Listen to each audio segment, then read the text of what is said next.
Well, we survived the bye week, and it's time to take this show on the road. Welcome, friends, to the 11 Dubcast. I'm Andy Vance, along with my partner in crime, Johnny Ginner. Johnny, the Buckeyes had this bye week. The bye weeks are great in that they give you a chance to recover, to recuperate. This one comes smack dab in the middle of the regular season. The hell of bye weeks is doggone it, the team is on a roll. I want to watch more Ohio State football. How did you enjoy your bye week respite of no Buckeye football? No, I was the same way, man. Like, this team has the best offense in football, which is freaking amazing to watch. And their defense seems to be pulling it together. This is not the time to take a bye week. In setting aside the fact that I don't want a bye week period because I'm bored, but you want a bye week to kind of recuperate from a really tough game or something like that, or to prepare for a really difficult game in the future. This one just seems oddly placed, both in for between the team. Maryland and Indiana, not the perfect time for a bye week, you say? What? Yeah, I don't know. I mean, I guess you're in the middle of the season, and then that kind of makes sense. But I don't know, man.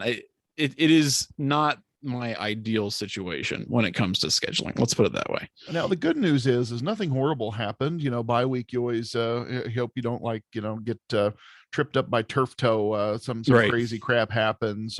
And as it turns out, there were some pretty intriguing football games to watch in the non-Ohio State division. And this is one of those fun times that Ohio State didn't actually fall in the rankings on a bye week, which, in past years we've kind of chuckled about.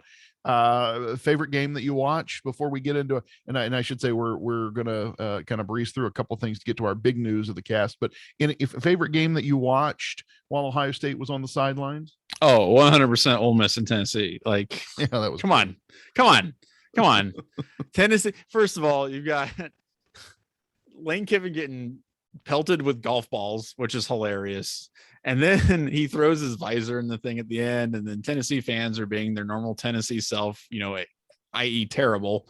That game was just very entertaining from start to finish. And it had a very favorable outcome for someone who doesn't enjoy the Tennessee Volunteers or their fan base. So yeah, it was, and again, no big fan of Ole Miss over here either, but I enjoyed that quite a bit just for the Schadenfreude involved, I think. And look, Joey Freshwater's an entertaining character, right? So it flipped with him. I used to hate Lane Kiffin, yes. And now he's like, all right, okay.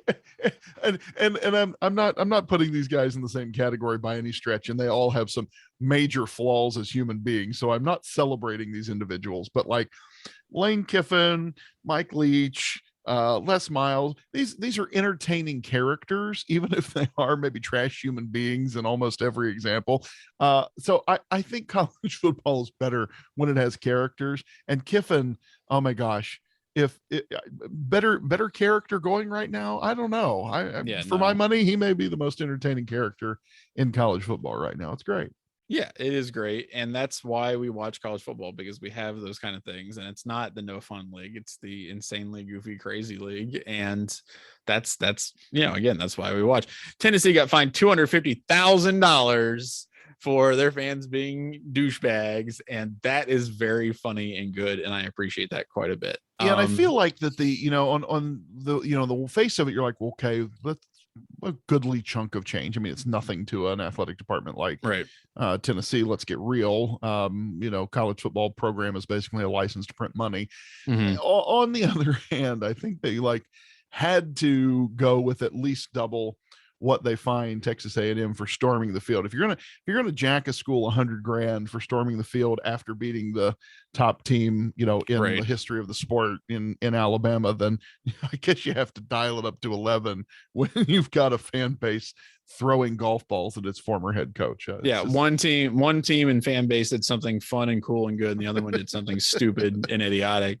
Yeah, you got to kind of make a statement in that sense. I just, there were other games obviously being played, but when you're kind of sitting through the football Saturday, right, and you're kind of at the end of it, you're really tired, and you're kind of just like, okay, where am I at here? You need to have a game like that, I think, to kind of finish it off. And that was definitely the cherry on top of the weekend. I enjoyed that quite a bit. Now, we're not going to spend a bunch of time talking about Ohio State for one very, very good reason. I alluded to this at the top of the program. The big news this week, we are taking this show on the road. That's right, baby. It is Hong Kong, let's go. It is time to get the Dubcast out of the basement and out into the world among our friends. Johnny, where are we going with this big, beautiful podcast roadshow? Okay, so for those of you who were kind of following 11 Warriors and whatnot, last year, 11 Warriors had a partnership with BW3's, Buffalo Wild Wings, and we had a number of shows, No Cap Pod, all around Columbus, in the Columbus area, and the Dubcast is going to be doing the same thing in partnership with B-Dubs this year. So we're really excited about it. You can see us, Andy and myself, live and in person at a number of locations in and around C-Bus at your local BW3s. And just to give you kind of a rundown, I do want to mention that this is prone or subject to some change, in terms of dates, but for the most part, on Thursday, we will have to be a little bit, fungible with Michigan week, because that's obviously on Thanksgiving. But all the other weeks on Thursday, we will be at the Grandview location on 968 West 5th Avenue this week for the Indiana game on Thursday. Week of Penn State on Thursday will be up in Delaware, 475 Hoke Road. For the Purdue game, we'll be at Easton Town Center that Thursday, Morse Crossing, Columbus, Ohio, 43219. I'm just reading the address. And then for Michigan State, Taylor Square and Reynoldsburg. And then, of course, on Michigan, we'll be out in Dublin. And again, all of those weeks, we will be at those locations on Thursday, with the exception, of course, of Michigan week. Day to be determined. We'll put that out there when we figure it out, because it can't be Thursday because that's Thanksgiving. But we're really excited to see everybody. We want you to come out. It'll be a lot of fun. We had a ton of fun last year. I may be able, what, Andy and we did pretty well with the hottest wings that B-Dubs had to offer. All right. I think it was our fellow compatriots, 11 Warriors compatriots, who did not do so well on that. So if you want to throw any more challenges at us, go for it. But I think we'll be fine. I'm just excited to see everybody. We can do some live Ask Us Anything. That would be incredible. It'd be a ball. We'll have a lot of fun with it, and I'm excited to see everybody. Yeah, Johnny and I'm very proud of us. We totally handled the Carolina Reaper wings last year. No problem whatsoever. Too easy, drill sergeant. Yeah, I don't remember how many they put down in front of me, but I ate them all because that's how I roll. Hell yeah. Yeah, that was good time. So come out and see us. Again, run that down. The Indiana game will be at Grandview. Thursday of the Penn State game will be in Delaware. The Purdue game will be at Easton Town Center here in Columbus. The Michigan State game at Taylor Square in Reynoldsburg. And the Michigan game will be in Dublin. So write those down if you didn't. See them in the show notes if you didn't get it. And come out and hang with us, the Dubcast, on the road at the official sports bar of 11 Warriors, BW3. Good times will be had by most. And that's why this episode of the Dubcast is a bit abbreviated, because we're going to be joining you again in just 48 hours with a live edition of this here podcast coming to you from your local BW3s. All right, Johnny, let's, because we should do this, I think it is right and fitting to every episode of the Dubcast tackle at least some questions from the audience. It is time for Ask Us Anything, because I just can't see us doing an episode without an Ask Us Anything. What do we have in ye old mailbag, my friend? Well, I'll tell you what, I like that. So on Slack, you showed this to me, and I was like, this is a question that I must answer. I am very good. And by the way, so this question, actually, the genesis of it seems like a total non sequitur, and I guess in a sense it is, but the genesis behind it is that, okay, everybody's upset about this RJ Young dude's rankings, right?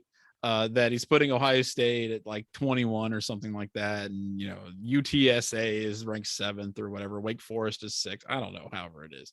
And some people are like really PO'd about it. But really, the dude has a very dumb methodology that he's adhering to come hell or high water. And everybody's just going to get really upset about it. I don't think there's any point in getting upset. I do think it's funny that he keeps explaining in incredibly painstaking detail his dumb idea behind his rankings. again, this guy is not a voter or anything. I don't know why anybody would get upset about it, but I basically said, look, this is essentially like me explaining in painstaking detail, the order in which I eat different flavors of jelly beans. I have an order. I have a methodology. I don't feel like I really need to explain it because it's dumb. However, because Shannon asked, I am happy to share my philosophy. So a couple things. First of all, when I refer to my order, right, in which I eat these different flavors of jelly beans, I am referring specifically to those like large size jelly beans, the Brock's or whatever it is, I'm talking about, where it's like, you got the standard colors. You got red, yellow, orange, green, purple, black, white, pink. I'm probably missing one. I don't know. But the point is, you have these colors of jelly beans and you got to eat them in a specific order. I'm not referring to Jelly Bellies, which I try to pair as much as I can, right? I try to get good flavor pairings, but really I'm just horking those down as fast as possible. The way I eat these different flavors of jelly beans is that I classify the jelly beans as a, like, some of them are like a aperitif, right? And some are the main course and some are like the dessert. And so essentially here's how it works, right? Red and purple are main course jelly beans, right? Yeah. Okay. Absolutely. Yellow and green are appetizers. All right. Okay. All right. So you could go yellow and green, you go green and yellow, but the point is that that's kind of like variable. You can do whatever you want with that. However, whenever you're going in that order, what you have to do is you always have to end your sequence with black licorice, okay, which is like, it's like that's like the bourbon at the end of a good steak dinner. Like, I'm only being like half sarcastic, which is really like kind of sad.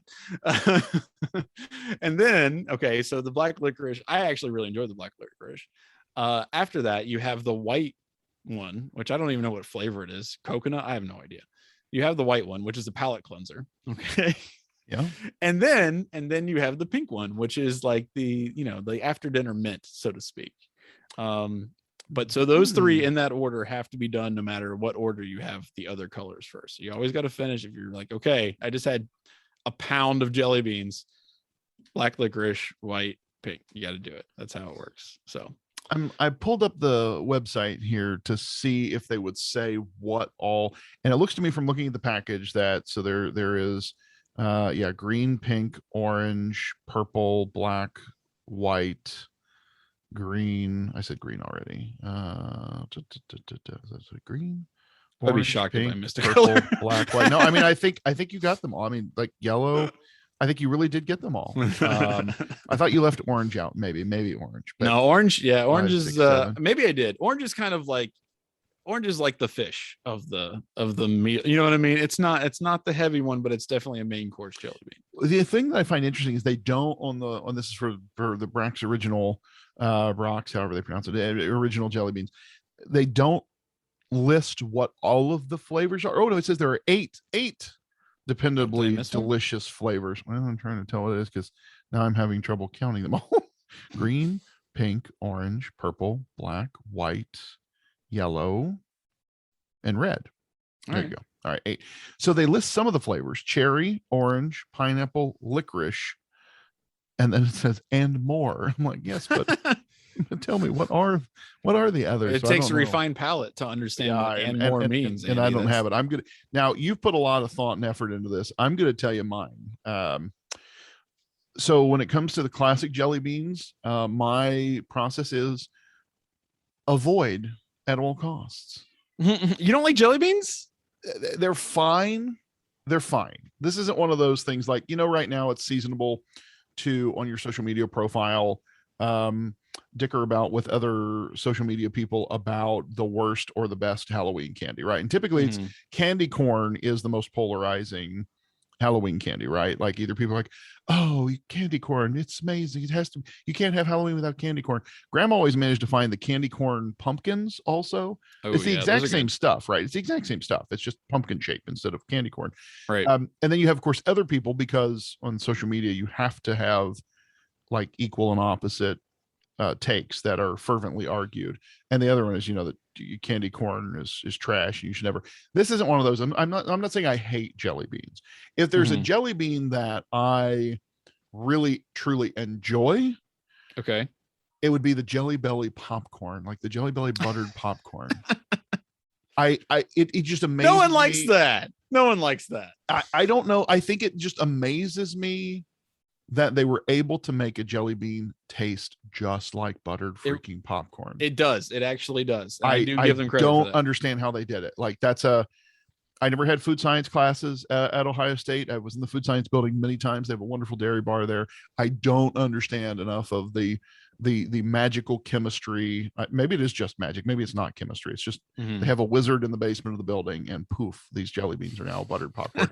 But it tastes like freaking buttered popcorn, and that's the one. Now, some of the other flavors, I'm like, get that, root beer flavored jelly beans. No, I don't need that in my life. That's terrible. The popcorn ones, I'll eat that every single time. I don't know why. The s'mores ones are okay. S'mores are okay. I could go with that. My favorite, and it's funny because my favorite definitely isn't one that actually, tastes like what it's supposed to be. But my favorite is pear. I love pear. I love the pear jelly bellies. They're so good. Maybe the white regular jelly bean is pear. We're trying to figure out. Maybe. Well, I think it's coconut. It probably is coconut. Pineapple or some kind of thing. But they said pineapple, but I was assuming yellow would be the pineapple. I think yellow is just yellow. You know what I mean? Like, I think they say and more because they're not really flavors. They're just personified colors. Right. You know what I mean? Yeah. Purple's a fruit. You know what I mean? Like, it's not. I got to give a special shout out. As you said, this question came from Shannon, who I think is maybe the coolest botanist in the known universe. I'm not going to dox him or anything, but it's a major shout out to Shannon, one of my favorite peeps in the known universe. Only person I know who has a plant named after them. He is that cool. So shout out to. I didn't know that. That's fantastic. Yeah. True story. Has a plant named really after. Cool. He is the man. All right, we'll do one brief one here, and this is a sensitive subject, so I guess we can keep it vague. But Blake in Florida wants to know about our comment on the whole Buckeye Scoop situation and all of that.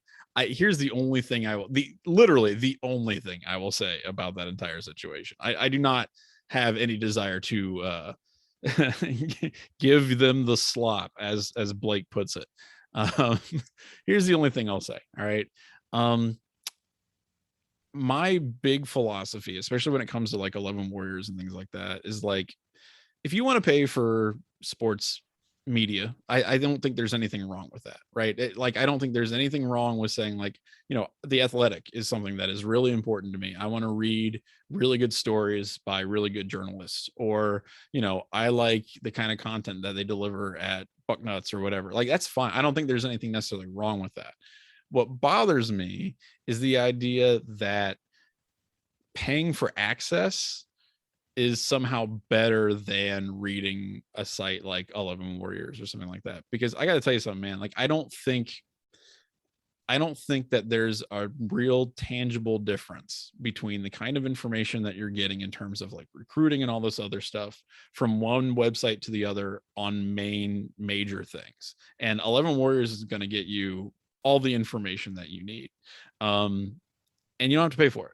And so I think if a website is asking somebody to pay for it, it better be based on something really, really tangible, like excellent reporting or really great content, rather than a cult of personality, right? Or like, a style or something like that, because I don't think that's worth anyone's money or time, frankly.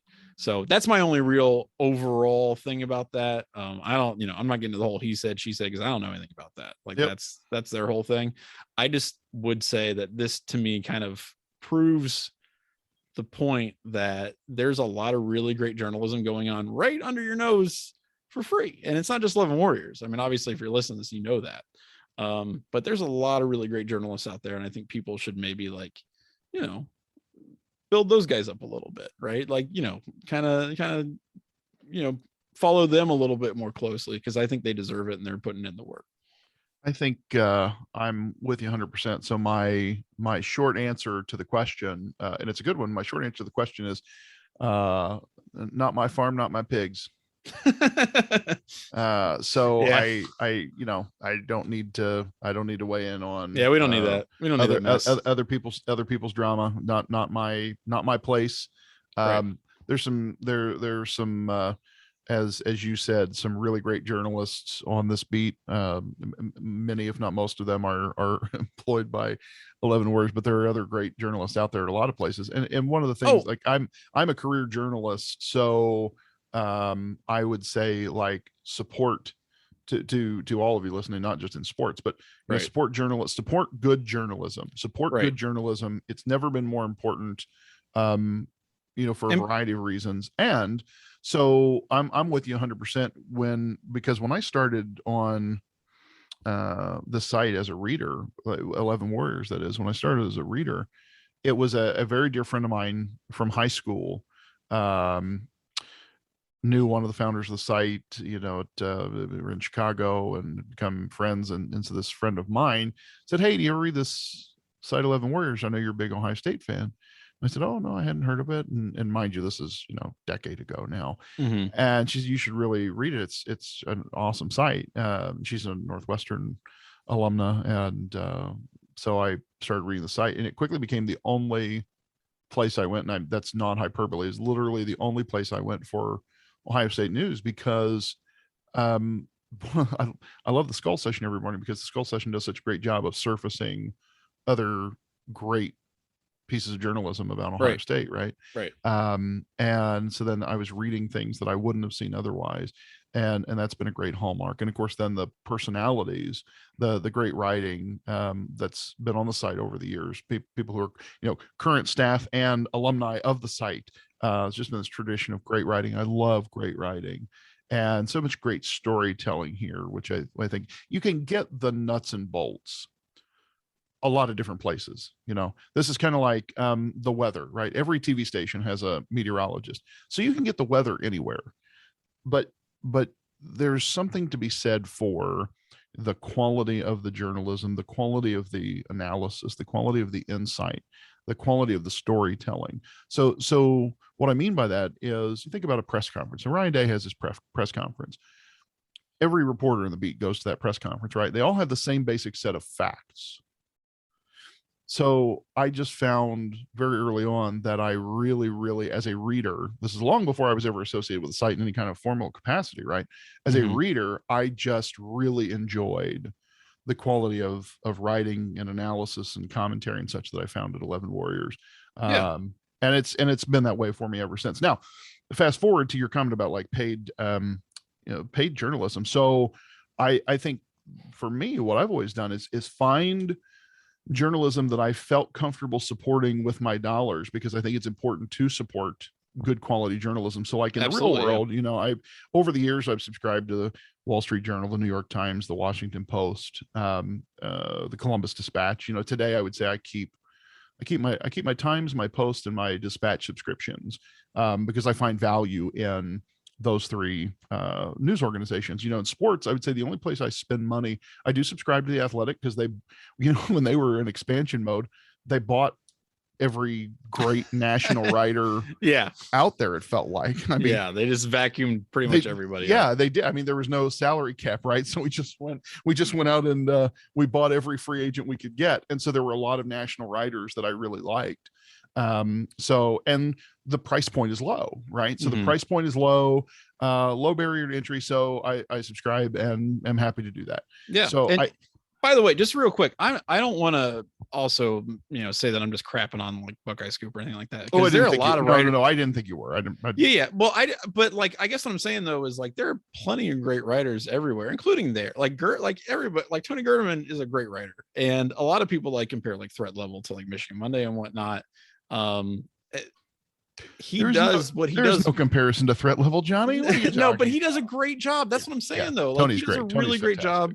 You know, former co-host Michael Citro, like Tom Orr, like there are a lot of really like legitimate reasons to want to follow a website like that. I'm not hating on anybody who like would have a subscription there. I'm not hating on that website.